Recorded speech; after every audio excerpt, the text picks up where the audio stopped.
Chapter 8. At last the day of the return voyage came.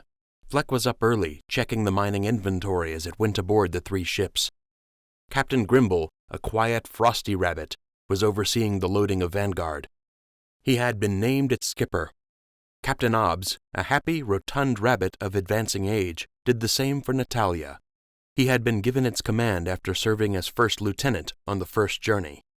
Lieutenant Walters was acting for King Whitson on Lily, and Lily carried most of their supplies, so Fleck worked the dock beside the flagship.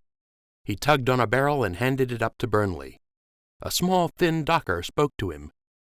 "It's break time, ain't it?" "I suppose we could take a short break," Fleck said, nodding up to Burnley, who sat heavily on deck. "Is you a lefty, Captain?" the docker asked. He dug in the pocket of his bright striped pants, which gathered at the knees. He fished out a pipe with his right hand and pointed its stem at his left. Like most sailors and dockers, he wore no shirt. He had an odd, tangled rag wrapped around his head, with a hole for only one of his ears to stick out. This ear was bent halfway up, so that it hung down and wobbled like a broken mast. "I do favor my left," Fleck said, smiling, "but I'm able to use both."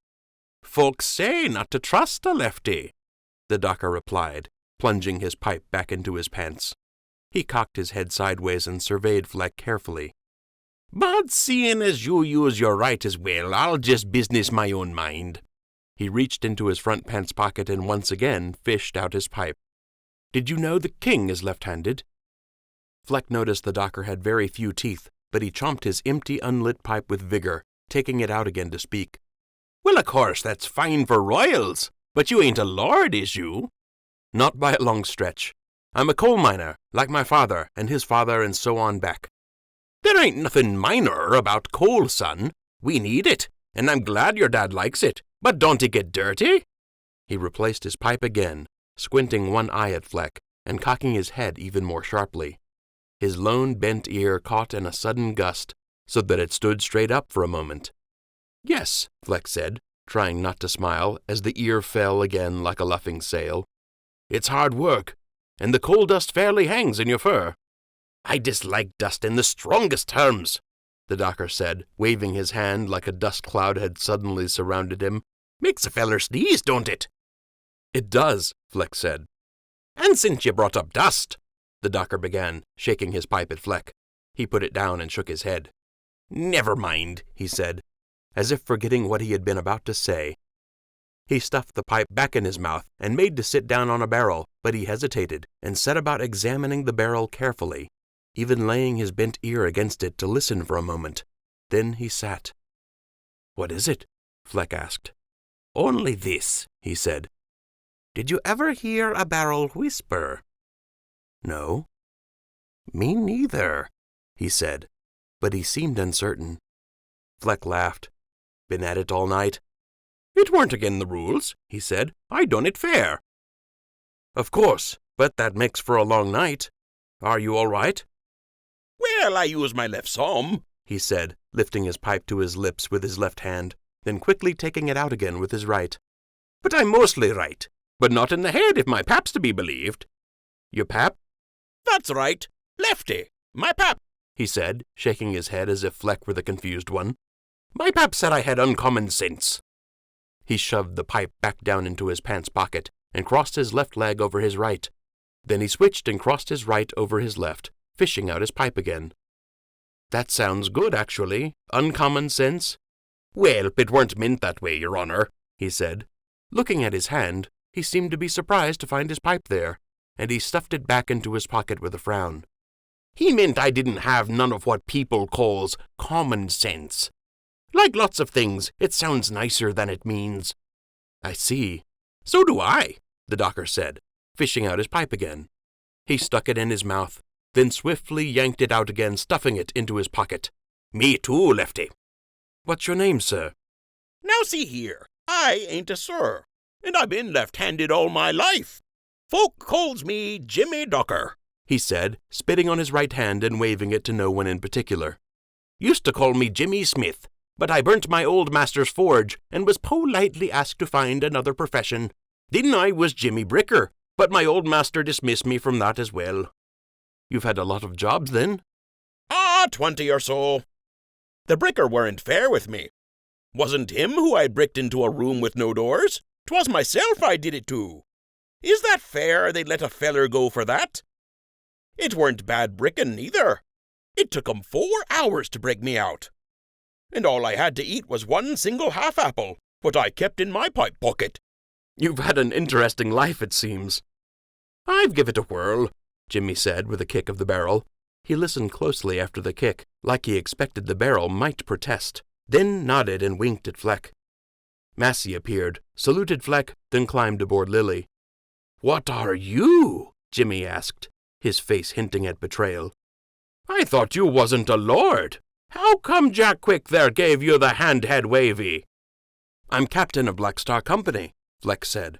We're hoping to found a coal mine across the water. Oh, a captain, Jimmy said, dragging out his pipe again. But not a major one. No, Fleck said, smiling. Quite the opposite. You do have uncommon sense, Jimmy Docker, and perhaps not all in the bad way. Believe what you like, Jimmy said. Then he stuffed his pipe between his teeth and grabbed onto the nearest barrel, hoisting it up to the waiting deckhands above. My break's over, minor captain. Fleck looked across the docks to where Vanguard was being loaded. He smiled to see the rabbits, dockers and sailors, and many more working cheerfully in a common cause. Then his eye fell on the command deck, where Captain Grimble, his face bent in a menacing frown, whispered with his father, Lord Grimble. Chapter 9. Fleck was arguing with the provisioner when the king, Queen Lily, and Prince Lander came to the shore. The argument got quieter and more civil. In fact, all across the docks and on board the ships, the loud shouts and constant chatter died down as the king approached, and rabbits suddenly all looked sharp. That is, all except Jimmy Docker, who burst into an exuberant, unintelligible song. He was singing with his pipe in his mouth as he worked. Fleck shook his head as his argument with the provisioner continued in low tones. The king had an argument of his own to deal with. I'm sorry, Lander, Whitson said. You can't come with us on this trip. I've told you it's too dangerous. But I'm not afraid to fight beside you, father, he said. We aren't afraid, are we, father? You brave ones may not be, Queen Lily said, but I am afraid for you. You will stay here, son. King Whitson nodded and bent to take his son's head in his hands. Lander, I'm not sorry to tell you that I am afraid. I'm glad that I am. That tells me I need to be brave. I have been afraid so many times, my son. I will try to bring you out on the lake soon. For now, protect our home and obey your mother. Yes, sir, Prince Lander said, disappearing behind his mother's dress, tears in his eyes. They said their goodbyes, and the 3 ships set out. All 3 had veteran crews, led by capable rabbits. Black Star Company joined the crew of Lily. I see you have left your complement of rabbits at 9, Black Star, King Whitson said, standing alongside the helm on the command deck. I told you that you could take another buck to make 10. With respect, your majesty, Fleck said, touching his knuckle to his forehead as he bowed. We already have 10. Of course, Whitson said. I understand. I hope he's still alive as well. I pray we find what we long for this time. Whatever it was that made that screaming noise, Captain Vance said, cannot possibly contend with so many soldiers. I hope you're right, Captain, Fleck said. But I still say that vigilance is our clear duty. We can easily underestimate what we cannot easily understand. Mystery is our only perils in disguise, King Whitson said. Or so said King Gerard. Wisely, Fleck said. I expect good things, Captain Vance said. Fleck said nothing. He looked to the distant mountains with a steady gaze. Captain Vance turned out to be right about this voyage. They made the far shore without incident, marched with a large band of soldiers to the dig site, and began their work. Captain Vance's soldiers guarded the perimeter in shifts, while Fleck, Galt, and Burnley got the work underway around the site of Galt's discovery. It appeared to be a rich seam of coal. It wasn't long before they found a rhythm, and all were occupied, the miners with their dig, and the soldiers with their watch. We'll dig a bit more, Fleck told Captain Vance. Then we may lay our barrel of blast powder and let it open up the site a bit. That will make quite a racket, will it not? Vance asked. It will. Please go over this procedure with your soldiers in case we do.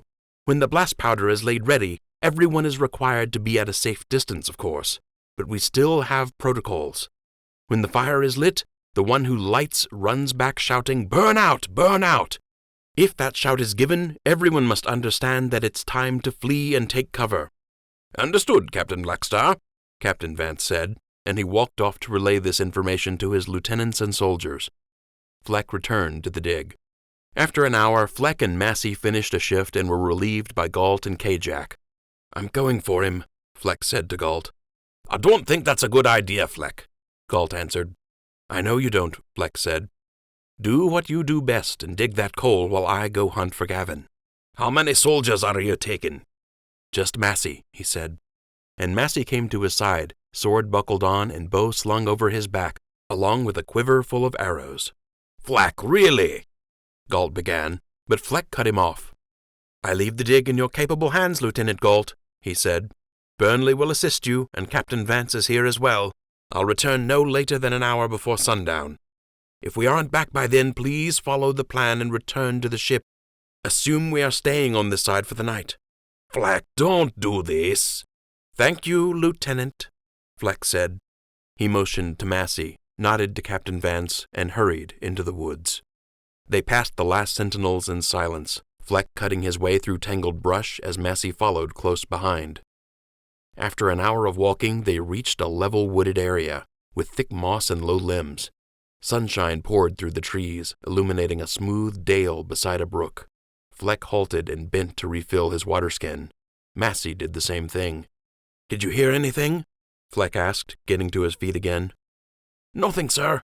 Not a single snap of the farthest faintest twig. Nor I, Massey. They walked on in silence, woe pooling around their hearts as if damned. Chapter 10. The sun was low when Fleck and Massey returned to camp, weary and dejected. There was no sign of Gavin. I'm sorry, Captain Vance said. It always was a long shot. At least now you can move on. Fleck said nothing. Frowning wearily, he crossed to the dig site and checked on the progress, getting a flat explanation from Galt. Burnley, Fleck said, please oversee the dig for another hour and then settle the camp for the night. Lieutenant Galt and Captain Vance will accompany me to meet the king on the shore. We'll most likely sail with him to Settledon tonight and return in the morning with fresh supplies.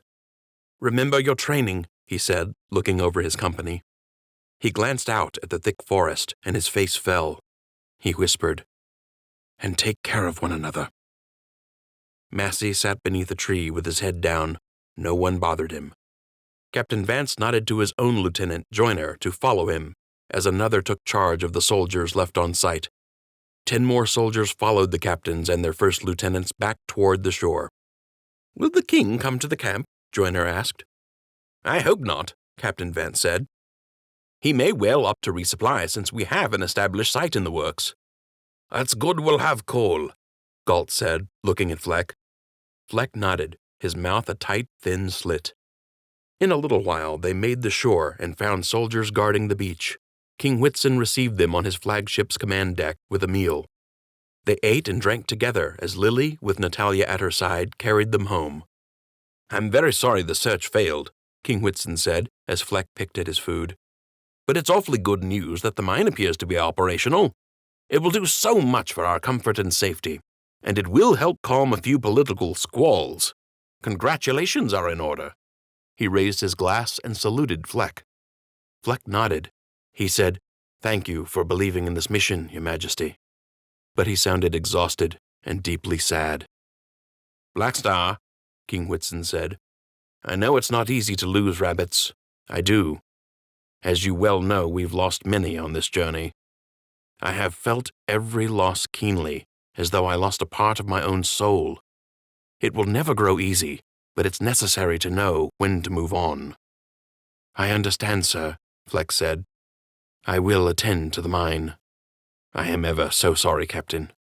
Fleck nodded thanks and looked away, wiping his eyes. Lily rose and fell in a gentle rhythm as they finished their meal. They drank to the king and to the new world they hoped to create in Natalia. The blue sky deepened to purple, then black. stars appeared, and night fell.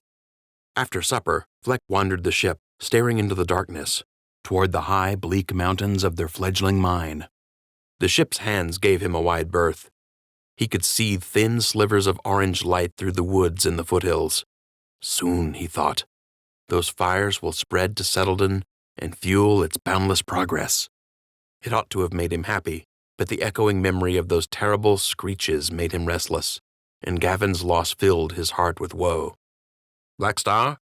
King Whitson said, approaching with slow consideration. "May I join you?" Fleck bowed, and the king came to stand beside him. Fleck noticed the king was wearing his crown, something he rarely did. It was a lovely crown, and it glowed golden in the moonlight. The peaks were tips of forged fire, and the embers along the base were all of orange and red. It was a crown of frozen flames, glorious and beautiful. Fleck had never seen it this close. They stood silently as the breeze carried Lily along at a leisurely pace. They stared into the lake and past it, to the fading lights of the camp and the mountains beyond. King Whitson finally spoke. "What will you name it?" "The mine, Your Majesty?" "Yes." "I'd like to be sure it's secure before naming it, sir. It feels unlucky to name it just yet, like we'd be inviting trouble." "There's such a thing as too much caution," Whitson said. Fleck sighed. The king went on. "Let's look at it another way. If you had a small mining settlement, one that became a town, what would you name it?"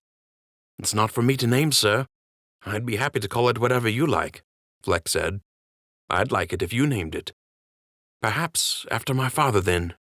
"Johnston," King Whitson said. "It's a good name." "Perhaps," Fleck said. His sadness only grew. "It's a deep thing, fathers and sons," Whitson said, tossing a thick splinter into the lake. "It is." King Whitson looked back at Settledon, then at Fleck. "I want to tell you something, Captain. Something few others know." "Yes, sir?" "As you know," King Whitson began, "my father perished in the last stand on Golden Coast, fighting beside the old king. The same hallowed place your own father fell as a hero." Fleck nodded, looking out over the water again. "You know the king had no heir, and that he appointed me to lead our people. In his last council with me, he gave me the ruling stone." He fished in his shirt and brought out the dazzling ruby attached to a gold chain. "He also gave me a trunk filled with many other treasures. It included this crown, which for some time kings only wore on very special occasions. Other things he gave me, holy things." The king looked from side to side. His voice dropped to a hoarse whisper. "Did you ever wonder what happened to the stone book of Fay and to Flint's sword?" He shook his head and went on. "But I haven't come to speak of those things. I came to tell you of the crown. The king told me of the crown's origin, of an old tradition he had hoped to reintroduce, but was unable to when his only son died. The tradition was of the selection of the heir and the bestowment of the green ember." Fleck straightened, studying the king's eyes and the crown above them. Both were alive with light. The king went on. "The green ember is the large center stone of this crown," he said, pointing to an empty indentation in the crown's wrought gold. "Well, it's usually there. In the old tradition, a king made succession clear by passing the emerald to his heir. The prince kept it as a down payment of his future inheritance, and a sacred stewardship to guard while he awaited the day of his own rule. So if the crown of flames falls—" King Whitson paused, scanning the lights of Settledon. "The green ember rises," Fleck finished. "Yes," King Whitson said. "You understand me. I am afraid to speak too openly of these things, but I need my best rabbits to know in case the worst ever happens. I need my captains to be sure of their duty." Fleck knelt slowly, his eyes on the king. He touched the king's feet tenderly. "My lord, I would be honored to trade my life for yours. I would gladly die to preserve the queen's life or Prince Lander's. I will be loyal to the end." Chapter 11. Dawn broke. After a fitful night's sleep ashore, Fleck made his way to the docks. He saw Jimmy Docker along with several others as they loaded the last of the supplies onto Lily and Natalia. Jimmy noticed him and came shuffling over. "Morning, Captain Lefty," Jimmy said, touching his unlit pipe to his forehead in salute. "Good morning, Jimmy. How's the loading been?" "All completely good, except for the bad parts," he said, plunging his pipe into his pants pocket. "What do you mean?" "Well, there was a small matter of a fire." "A fire?" Fleck said, his eyes growing wide. "The blast powder." "It weren't aboard ship, Your Honor," Jimmy said, putting up his hands. "It were over in them trees. A very small fire indeed." Fleck sighed. "I'm awake now," he said, shaking his head. "You scared me half to death." "Beg your pardon, Cap," Jimmy said, looking into his empty hand as if it were missing something. He looked up, disappointed. "This was dark and early, and there was just a few of us here. We all went over and put it out quick like." "Good," Fleck said. "I think I'll have a look." "Have a peek if you like. It's just some leaves burnt and a bit of paper." Fleck did investigate, but he found it just as Jimmy had said. "The barrels haven't been whispering again to you, have they?" Fleck asked, walking back onto the dock beside Lily. "I think they must have caught cold," Jimmy said, taking his pipe out of his mouth and smiling wide. "I heard one sneeze." "We shall have to send Dr. Grimes down immediately," Fleck said, smiling. "We need healthy barrels." He nodded to Jimmy and boarded Lily. Galt was there, leaning against the rail. "Sleep okay?" Galt asked. Fleck shook his head. "Me either," Galt said, blocking a yawn with his hand. "We have work," Fleck said, nodding to Natalia. Galt seemed almost ready to say something, but after a moment's hesitation he nodded and moved toward the dock as Fleck went below. Fleck checked Lily's cargo against his manifest. Both Lily and Natalia had been resupplied during the night, and he wanted to be sure they had all they would need that day. Jimmy and the other dockers were hard workers, but Fleck felt the need to double-check them. He noted 37 barrels of blast powder, 25 pickaxes and as many shovels, 8 wheelbarrows, and several casks of water, ale, foodstuffs, and other equipment. He noted the nails and other supplies necessary for building permanent structures at the camp. This is really happening. If not for losing Gavin, I would be very happy. He had seen all this material on shore the night before, so he didn't examine everything closely. He was due to meet the king. Galt returned and handed him the approved manifest from Natalia's hold. Fleck nodded and handed him the one he had worked on. "I'm supposed to meet the king," he said. "I'll finish this up," Galt said. Fleck almost said something to thaw the cold relationship between himself and Galt, but he didn't. Galt nodded and went to work while Fleck climbed the ladder and went above deck. "Good morning, Blackstar," King Whitson said as Fleck emerged. "It's a lovely day to sail, is it not?" "Aren't they all?" Fleck said, a small smile appearing. "Indeed," Whitson said. "But this wind, marvelous. Clear away and raise anchor," he called. "Make all sail. Let's get back to our bucks across the water." The crew went to work and the sails were raised, catching the wind as the ship made way. Fleck was not as taken with sailing as was the king, but when the sails rose and filled, his heart rose with them. He smiled as the ship was carried along at an increasing clip, the wake making a wide white V behind them. Glancing across at Natalia, he smiled and saluted Captain Obbs, who was eating a pasty and sipping a large mug of coffee. Seeing Natalia's sails full and majestic, he worried briefly about what would happen if the wind died. But he cast this doubt aside. They raced past Dobble's Point and were well on their way when Fleck spoke. "I see your family did not come to the dock this time. I hope Her Majesty and His Royal Highness are well." "They are well, thank you," the king said. "Last night I broke the news to Prince Lander that he was not to accompany us on our return trip, and he was, how shall I say it, most displeased." Fleck smiled. "His Royal Highness has spirit. It will serve him well when he is king." "But he must learn obedience," the king said. "That will serve him better." Fleck nodded, then scanned the far shoreline, looking for signs of activity. He could see nothing to alarm him. Still, when he looked beyond the shore, to the foothills and the high, bleak mountains beyond, he shuddered and looked away. Soon Galt appeared on deck, a worried look on his face. Were the counts off? He walked swiftly toward the command deck, where Fleck and King Whitson stood. "Your Majesty," he said, "may I show you something below deck?" "Certainly, Lieutenant. King Whitson said, "but you should address your captain first." Yes, sir, he said. Captain Blackstar, you will want to see this as well. Fleck frowned but followed Galt to the hatch and down the ladder to the hold. The king instructed Lieutenant Walters to take command, then followed Fleck and Galt below. Fleck reached the bottom of the ladder and turned.